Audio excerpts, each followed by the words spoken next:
Thanks everyone for being here with me today. I'm joined with two special guests, Dr. Hoff and almost Dr. Gilmour, who is going to talk with us today about their new paper that will be published in Transplantation. The paper is called Beyond Feasibility, Critical Steps Towards Drone-Based Organ Transport. So welcome.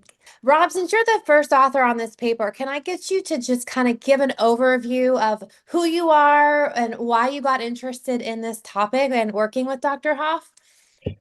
Yeah, so I'm Rob. I'm a final year medical student at Edinburgh University in Scotland. And I've sort of had a real interest in transplant surgery throughout medical school. And I started talking to Mekhola, who's been my sort of research mentor over the past year or so. And she's a consultant or attending, as you might call it in the US, a transplant surgeon here in Edinburgh as well. And we were sort of talking, and she mentioned her interest in drones and how they could potentially be used in organ transport. So I thought that sounded fascinating. So sort of had a look into the literature, and it all kind of started from there. Fantastic. And so what are your findings? What's the current state of the use of drones in transplantation, or for organ transport, if you will? Yeah, so I mean, so far there's been a few really high profile sort of proof of concept flights. There was one in Baltimore where they managed to transplant a kidney after transporting it by drone. And there was one in Toronto as well where they transplanted some lungs. So they're the sort of main two that sort of showed that drones can sort of work. But they were very highly controlled. So we sort of know they can work, and we're sort of now trying to figure out the next steps of how we can actually incorporate them and what's next. Yeah, that's really interesting. So your paper says that in many countries they already deliver blood, vaccines, and lab samples to remote areas, which really can help overcome geographic and infrastructure challenges. So can you talk to me about that a little bit? Yeah, so I think it started in Africa. It's a huge thing in Africa right now, especially in Rwanda. There's one company called Zipline who've sort of been delivering blood samples across Rwanda to different locations for the past few years. I think they've kind of scaled it up all over Africa now, and it's sort of found to be really successful as the roads might not be the best in those areas, or the cars might not be as good. And they found that drones, because they sort of deliver a direct path, actually sped up the time. Um, and yeah, saved them a lot of money, I guess. Wow. So do you see this as the future? Is it a bridge to something else? Yeah, I mean, I think like there's loads of different things. I don't think they're like the be all end all sort of solution. I think there's sort of several innovations coming together that need to make the whole system faster. I Mhm. mean, me and Mekhola have kind of proposed sort of a drone hop system. Because all of the sort of research on drones now have been for sort of short distances.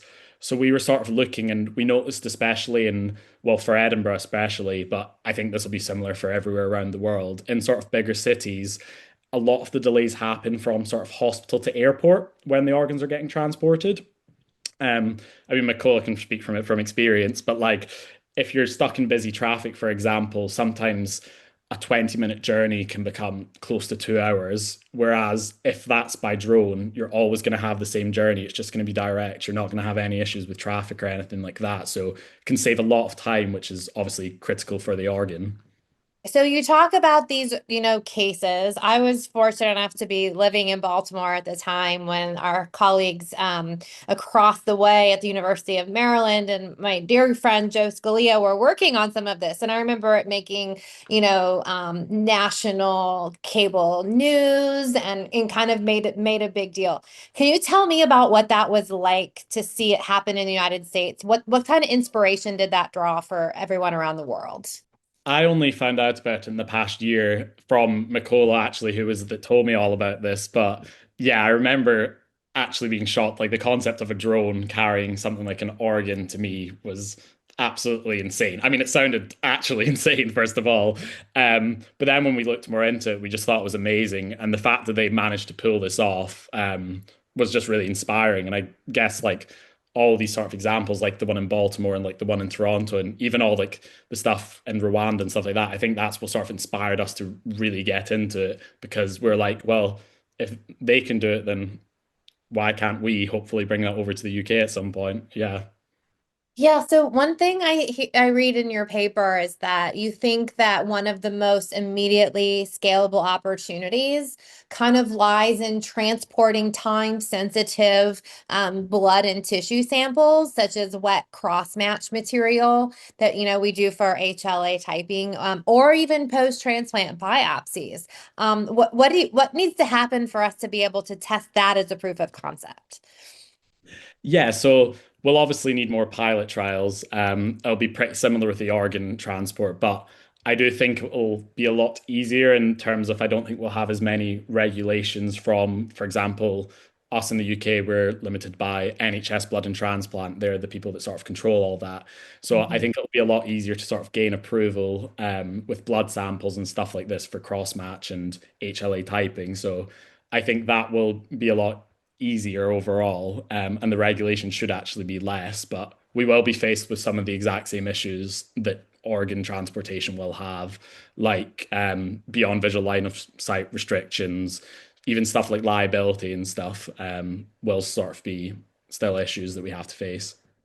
And so you think that we need to do comparative trials. Can you tell me a little bit about what comparative trials might do? I think I read that you think that it would evaluate like the timing and temperature control, other things, maybe mechanical stressors. But then ultimately, like what will we need to look at in the transplant patients to understand whether or not the outcomes are the same for an organ that was flown and then transplanted by flown by drone and then transplanted, Yeah. or just transported in a more traditional way.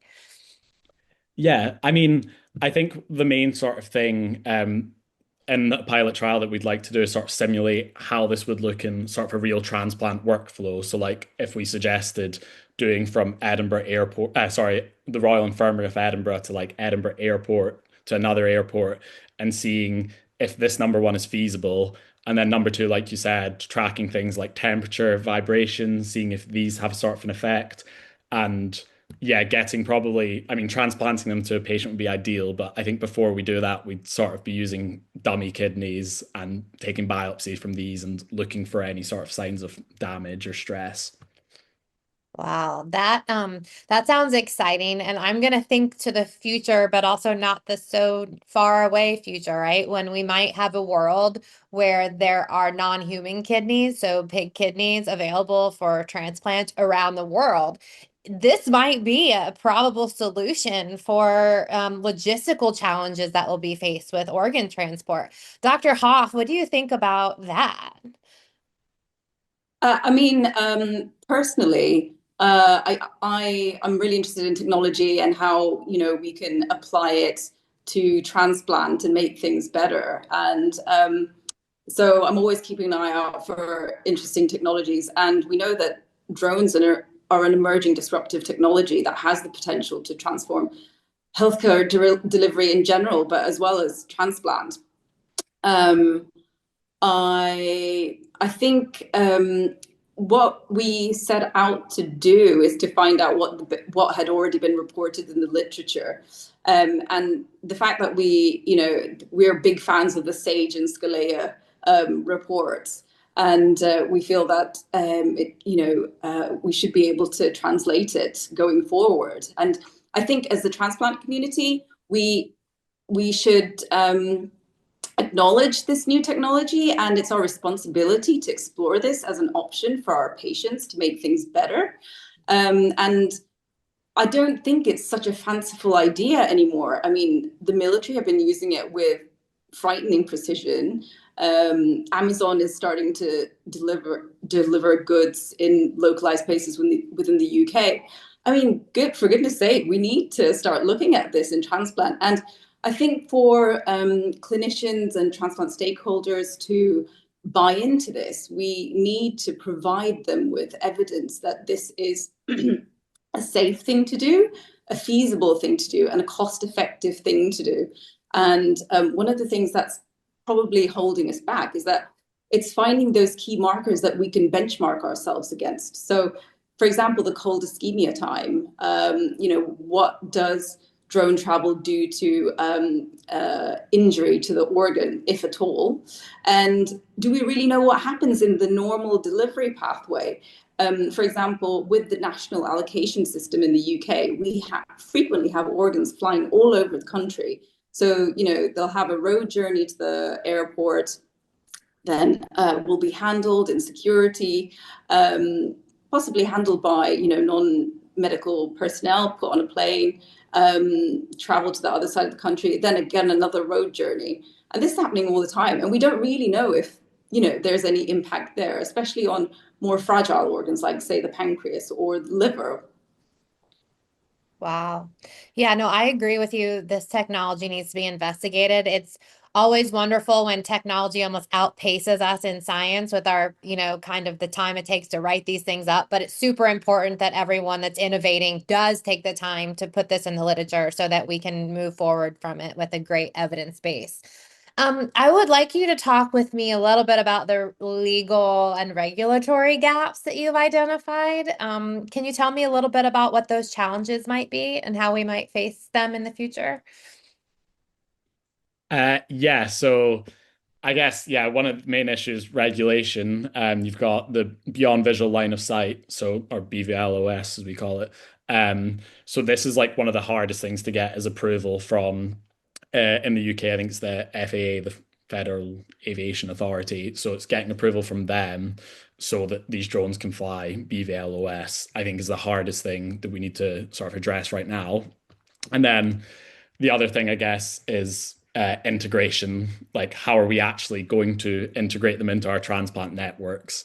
I mean, in the UK, it's NHS Blood and Transplant and the Human Tissue Authority that covers it. But I know in the US, it's completely different. You've got like loads of OPOs and UNOS is doing something. So it's more about, yeah, how can we figure out where exactly they go? And I guess from a legal standpoint, there's a huge thing about liability. So if in the rare situation that a drone does sort of crash or something goes wrong, who's responsible? Is it going to be like the drone operator? Is it the hospital? Yeah, who's it on? So we sort of proposed a sort of shared liability framework. So everyone sort of shares a responsibility rather than being on one person. How is the buy-in for that shared responsibility framework, or is that something that your authorities have suggested is a palpable thing to do? So we've not actually spoken to any of them right now, but what we're doing next is we're actually doing a sort of clinician phasing survey and doing sending them and asking them if they think that's reasonable or if they would vouch for it and all this stuff. So hopefully we're going to send that back and get the responses soon. Perfect. So Yeah. you're go ahead. Oh, yeah, I'll interrupt. So we have the Human Tissue Authority, and there's slightly different regulations between England and Scotland. And I think going forward, as Robson's suggested, it will take a lot of discussion between NHS Blood and Transplant, the British Transplant Society, and the relevant stakeholders. There, I think we did get in touch with them, and they said gave us some general indication about transport of organs being under sort of responsibility of IMT, who is our sole transport provider within the UK. So I think for different countries, it's going to take different discussions according to the different regulations. But yes, it's ongoing. It seems to me like you are in a space where it might be a good location to test these proofs of concept because the regulatory scheme compared to the United States sounds a bit less complicated, if you will. And so that's so exciting. I really am excited for your research, and I hope that you'll be able to continue to bring the provider perspective. What about the patients? Do you think that work needs to be done to see if this is an acceptable way, or is it kind of like patients are ready for us to innovate? Why wouldn't they want us to do this work? So I think the UKR Research Institute, they did do a survey a couple of years ago, and there was broad public approval for drone assisted healthcare delivery. I'm not sure that it was specific to transplant, but in general. So there was support, but there were concerns voiced about safety, patient confidentiality. And those are things I feel will need to be addressed going forward. Yeah. Cool. I see in your paper you talk about needing to identify the right use cases, right? You say drones are not intended to replace existing transport systems, but to complement them, especially in cases where traditional methods are costly, delayed, or logistically inefficient. What would be an example of a use case you would want to design for study? Oh, I can help you with that one. So it's quite interesting how logistics sort of differ between different parts of the country. So I did my transplant surgical training in Cambridge, which is in the south of England. It's a very flat area. It's well connected by lots of, nice big roads, an hour's drive away from London. Or, back then I could just wait for an organ to arrive and, I could just concentrate with operating. Since I moved to Edinburgh, and I don't know if that's part of me, changing from being a trainee to a consultant, or the geographical location, but suddenly a lot of my on-calls was spent in the middle of the night negotiating how to get an organ from another part of the country to my hospital. So, for example, if I had be a retrieval overnight and a potential pancreas and kidney arriving to my hospital, I would then have to make a decision about whether we charter a flight for a cost of £10,000 to £20,000 to get it over to us within the appropriate cold ischemia time. Or, if the retrieval's delayed, can we wait until the morning so that it can make a scheduled flight? So I envisage seeing drones helping out with these last mile and first mile deliveries so that organs can make scheduled flights rather than expensive commercial flights, to then thereby saving the transplant community money. It's crazy how much we spend on these jets. So that's one use case, I would say. Other use cases could be, especially for organs like the heart, where ischemia time is critical, to shorten the journey there. We would be in touch with cardiothoracic surgeons and try and see how we can facilitate that, because I know they struggle a lot. Wow. Makes a lot of sense to me. It really does. If you can cut off the expensive parts and allow an organ to travel in a more cost-effective way, you're kind of saving everybody time, energy, and money with the technology. Yeah. I love it. Yeah. And then the other part I had, use case scenario, I'm drawing a blank. I don't know. I wanted to tell you something and now it's gone out of my mind. So perhaps I'll get back to it. No, it's okay. Yeah. I'm seeing in your paper, you talk about the final leg transfers relying on the ambulances, which are like costly and traffic prone. And I totally can see this. Yeah. It makes sense when you put it like that. Why can't you use it as an integrated part of a system? It's not going to necessarily replace one mode of transportation, but it's going to augment the existing flows that exist. And I love it. Oh, yes. And that was the other, so you've reminded me now. So that was the other thing. At NHS Blood and Transplant, we keep key statistics about how, performance indicators, so the cold ischemia time of all our kidneys, pancreases, livers. And we're good at that. But what the data doesn't show is the number of organs that we're not able to accept for our patients on the transplant waiting list because of anticipated problems, anticipated prolonged cold ischemia times. So what that means is it disadvantages our population because we can't tolerate that organ spending so long traveling across the country.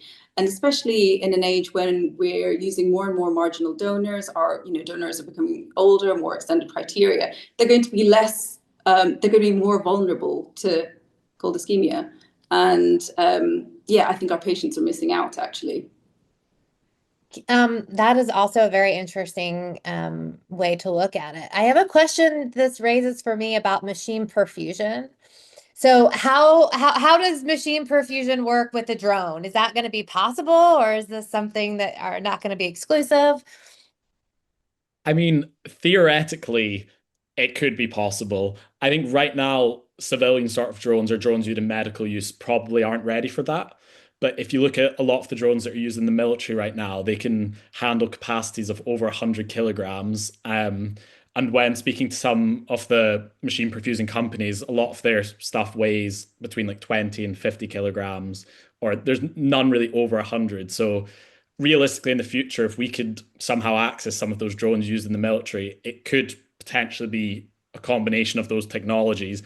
You could have an organ in perfusion also getting transported by a drone and onto a plane, which would honestly extend the cold ischemia time massively. Wow. Well, I, for one, am excited for the work that I see you both working on now, but importantly, I think the work you're setting up for the future and the conversations that you're having with the right people to make sure that these types of innovations in transportation can actually be used. I think sometimes we always kind of struggle with the let's do the science and we're going to figure it out. And then what's the next step? How are we going to actually implement that? And so I love that you are thinking about those things now and engaging the community and engaging the legal and regulatory authorities in this conversation. So I wanted to thank you both for joining me today on our transplantation podcast about your paper, all about drones. And do you have anything else you want to leave our viewers with? It's okay. I guess just yeah, it's not about replacing anything currently. It's not about replacing the planes or the ambulances or anything like this. It's more about fixing the weak links where the current systems are failing and how we can complement them. That's a good point. Anything else, Dr. Hoff? No, I mean, I think I made my point previously, and I'm just really pleased to. I was really pleased and to hear that you guys were interested in our paper. It was Rob did all the hard work. We spent a lot of time revising the manuscript, and we're really pleased. We're getting the message across. Thank you so much for your work, and we appreciate your time. I hope you have a wonderful rest of your afternoon. Thank you very much for having us. Thank you. Thanks. Thanks Take so care. much.